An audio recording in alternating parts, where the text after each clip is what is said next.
राधा के पैदा होते ही उसकी माँ का देहांत हो गया था।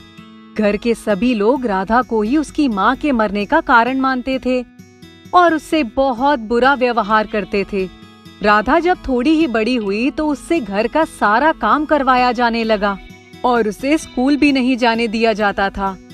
और जब राधा के पिता ने दूसरी शादी कर ली तो राधा के दुख और भी बढ़ गए थे। राधा की सौतेली बहन और सौतेला भाई स्कूल भी जाते थे। उन्हें बहुत अच्छे से और बहुत प्यार से घर में पाला जाता था। राधा बहुत दुखी रहती थी। एक दिन राधा ने अपने पापा से कहा, पापा मैं भी पढ़ना चाहती हूँ। तू क्या करेगी पढ़कर? और तू स्कूल जाएगी तो घर का काम कौन करेगा? दोबारा स्कूल जाने की बात मत करना, जा झाड़ू लगा। राधा रोते रोते झाड़ू लगाने लगती है। उस दिन खाना भी नहीं खाती और अपनी माँ की फोटो के आगे दिन भर रोती रहती है। कोई राधा से खाने को भी नहीं पूछता।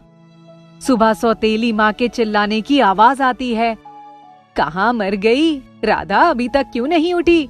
जल्दी से उठ। राधा घबरा कर उठती है और जल्दी से घर के आंगन में पहुंच जाती है। क्या हुआ माँ?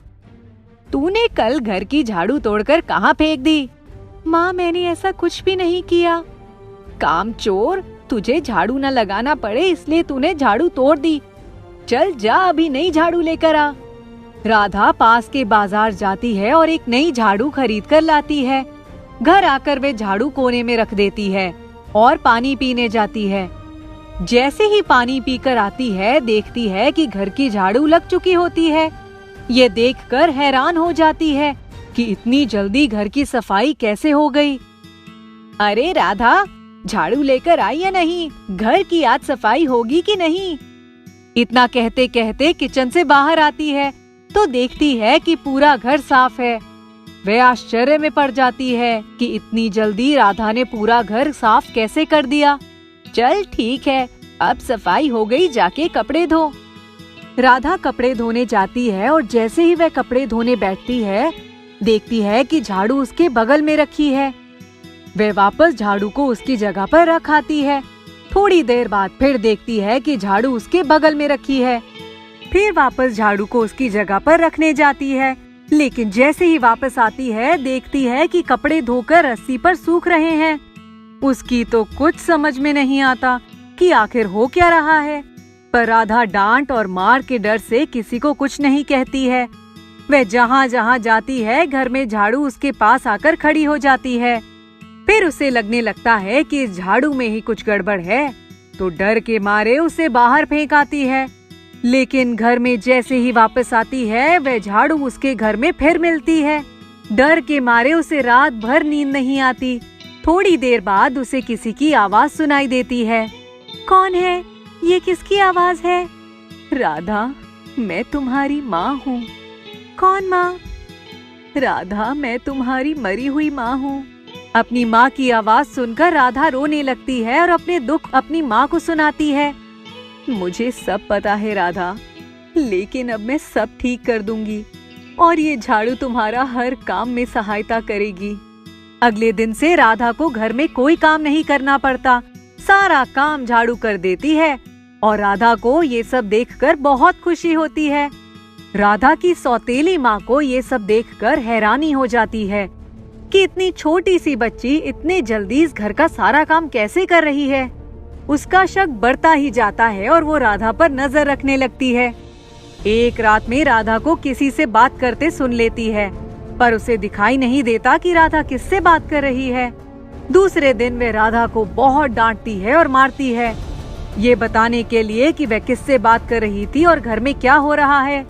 पर राधा उसकी सौतेली माँ को कुछ नहीं बताती, लेकिन रात को अपनी माँ को सब कुछ बताती है और बहुत रोती है कि मुझे आज सौतेली माँ ने बहुत मारा। राधा की माँ को बहुत गुस्सा आता है और वह झाड़ू से कहती है कि जाओ और अपना काम करके आओ। झाड़ू जाती है और रात को ही राधा की सौतेली माँ की बहुत पिटाई लगाती है। सौतेली माँ मार खाकर बहुत चिल्लाती है, लेकिन किसी को भी झाड़ू दिखाई नहीं देती कि क्या हो रहा है। सब पूछते हैं कि क्या हो रहा है, क्यों चिल्ला रही हो। वह कहती है कि मुझे झाड़ू मार रही है, पर किसी को भी झाड़ू नहीं दिखाई देती। अब रोज रात को यही होता। सौतेली माँ की रोज पिटाई होने लग गई थी। सबको लगने लगा था कि सौतेली माँ पागल हो चुकी है। राधा के पापा ने उसका इलाज करवाना शुरू कर दिया था, लेकिन रोज रात की पिटाई होना बंद नहीं हो रही थी। बहुत इलाज करवाने के बाद भी जब सुधार नहीं हुआ, तो राधा के पापा ने सौतेली माँ को पागल खाने में भर्ती करवा दिया। वहाँ सौतेली माँ के एक दिन सपने में राधा की माँ आई और उसने बोला कि तुम मेरी बेटी को बहुत परेशान करती हो, इसलिए आज मैंने तुम्हारी ये हालत कर दी है। अगर तुम मेरी बेटी से माफी मांगोगी और ये वादा करोगी कि कभी भी उसे परेशान नहीं करोगी, मारोगी नहीं, तो मैं तुम्हारा पीछा छोड़ दूंगी और तुम्हें घर वापस भिजवा दूंगी। सौतेली माँ माफी मांगती है और वादा करती है कि मैं अपने बच्चों की तरह ही राधा को पालूंगी। दूसरे दिन डॉक्टर राधा के पापा को बुलाकर कहते हैं कि राधा की माँ ठीक हो चुकी है, इनको आप घर ले जा सकते हो। सौतेली माँ घर आ जाती है और राधा को अपने बच्चों की तरह पालने लगती है और स्कूल भी भेजने लगती है। राधा समझ जाती है कि ये सब क्यों हो रहा है। वे खूब मन लगाकर पढ़ाई करती है और मन ही मन अपनी माँ को धन्यवाद देती है। रोहन नाम का एक बच्चा अपने माता पिता के साथ दिल्ली में रहता था और बड़े स्कूल में पढ़ता था। रोहन 8वीं क्लास में पढ़ता था, लेकिन उसकी उम्र कद के अनुसार बहुत कम थी, इसलिए उसे स्कूल में सारे बच्चे बौना कहकर बुलाते थे और उसका मजाक उड़ाते थे। रोहन को बहुत बुरा लगता था और वह इस वजह से स्कूल भी नहीं आना चाहता था और दिन भर रोता रहता था। एक दिन की बात है, रोहन बेटा जल्दी उठो, स्कूल नहीं जाना क्या? नहीं मम्मी, मुझे स्कूल नहीं जाना। रोहन, ये तुम्हारा रोज का नाटक हो गया है, क्यों स्कूल नहीं जाना चाहते? मैं नहीं जाना चाहता मम्मी। क्या बात है रोहन, स्कूल तो जाना पड़ेगा। रोहन नहीं मानता तो रोहन के पापा उसे कमरे में बंद कर देते हैं और उसे खाना देने से भी मना कर देते हैं। दिन भर और रात भर जब भूखा प्यासा कमरे में बंद रहेगा तो अपने आप दिमाग ठीक हो जाएगा और स्कूल जाने लगेगा। रोहन बहुत रोता है और रोते रोते वहीं सो जाता है। सुबह जब रोहन की अचानक नींद खुलती है तो वह देखता है कि एक तितली रोहन के आसपास उड़ रही होती है। रोहन उस तितली को देखकर अचंभित हो जाता है। ये कैसी तितली है? ये तो इंसान जैसी ही दिख रही है। इतने में, डरो मत, मैं जादुई तितली हूँ। मैंने रात को तुम्हें रोते देखा था, तुम चाहो तो मुझे अपनी परेशानी बता सकते हो। रोहन मायूस हो जाता है। स्कूल में सब लोग मुझे बोना कहकर चिढ़ाते हैं और मेरा स्कूल में कोई भी दोस्त नहीं है, इस वजह से मैं पढ़ भी नहीं पाता। अरे ये तो बहुत गलत बात है, तुमने अपने माता पिता को ये बताया? नहीं, मुझे उनसे डर लगता है। लेकिन तुमको अपने माता पिता को बताना तो पड़ेगा ना? नहीं नहीं, मैं नहीं बता सकता। अच्छा, कोई बात नहीं, तुम अपनी पढ़ाई में मन लगाओ, मैं कुछ करती हूँ। और आज से हम दोस्त हैं, इसलिए अब ये मत कहना कि तुम्हारा कोई दोस्त नहीं है। रोहन खुश हो जाता है और रोहन स्कूल जाने लगता है और मन लगाकर पढ़ाई करता है और रोज जादुई तितली से बात करता है। रोहन की हाइट धीरे धीरे बढ़ने लगती है और जब तक रोहन के एग्जाम का रिजल्ट आता है, रोहन की हाइट भी बढ़ चुकी होती है और रोहन क्लास में टॉप करता है। रोहन में इतना बदलाव देखकर उसकी क्लास में सारे बच्चे और टीचर्स दंग रह जाते हैं। उनको समझ नहीं आता कि रोहन की हाइट कैसे बढ़ गई।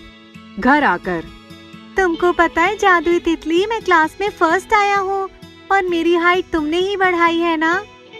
हाँ रोहन, लेकिन तुमको हमेशा ऐसे ही सबका सामना करना पड़ेगा, इसलिए अपने आप को कभी भी किसी से कम मत समझना। हमेशा खुद पर विश्वास रखना और अगर मैं कभी कहीं चली भी गई तो तुम दुखी मत होना। तुम कहाँ जा रही हो? तुम तो मेरी अच्छी दोस्त हो ना, तुम मुझे छोड़कर कहीं नहीं जाओगी ना? अरे मैं तो सिर्फ बता रही थी। जादुई तितली एक दिन रोहन को एक किताब देती है और उसको कहती है, इस किताब को 2 दिन बाद ही खोलना। ठीक है, अब मैं स्कूल जाता हूँ, आज मेरी स्पीच है स्कूल में। अरे वाह, अच्छे से स्पीच देना। हाँ चलो, मैं निकलता हूँ। और इतना कहकर रोहन वहाँ से चला जाता है। स्पीच देते हुए रोहन कहता है, ये स्पीच मेरे खुद के ऊपर है, मुझे हमेशा मेरी हाइट के कारण नीचा दिखाया गया और सब मुझे बौना कहते थे, लेकिन मैंने अपने आत्मविश्वास को कभी कमजोर नहीं होने दिया। आप सभी लोगों से एक अनुरोध है कि आप किसी का कभी मजाक ना उड़ाएं। रोहन की स्पीच पर सब बहुत तालियां बजाते हैं और उसकी बहुत तारीफ करते हैं और रोहन के माता पिता को भी उनकी गलती का एहसास हो जाता है। 2 दिन बाद जादुई तितली के कहे अनुसार रोहन वह किताब खोलता है। किताब में लिखा होता है, रोहन, हम जादुई तितलियों की उम्र 5 साल की ही होती है। अब मैं जा रही हूँ, लेकिन तुम कभी खुद को अकेला मत समझना। मैं हमेशा तुम्हारे साथ हूँ और कभी रोना मत। रोहन इतना पढ़कर बहुत दुखी हो जाता है, लेकिन उसको जादुई तितली जीने का तरीका सिखा देती है और रोहन जादुई तितली की दी हुई किताब हमेशा अपने साथ रखता है।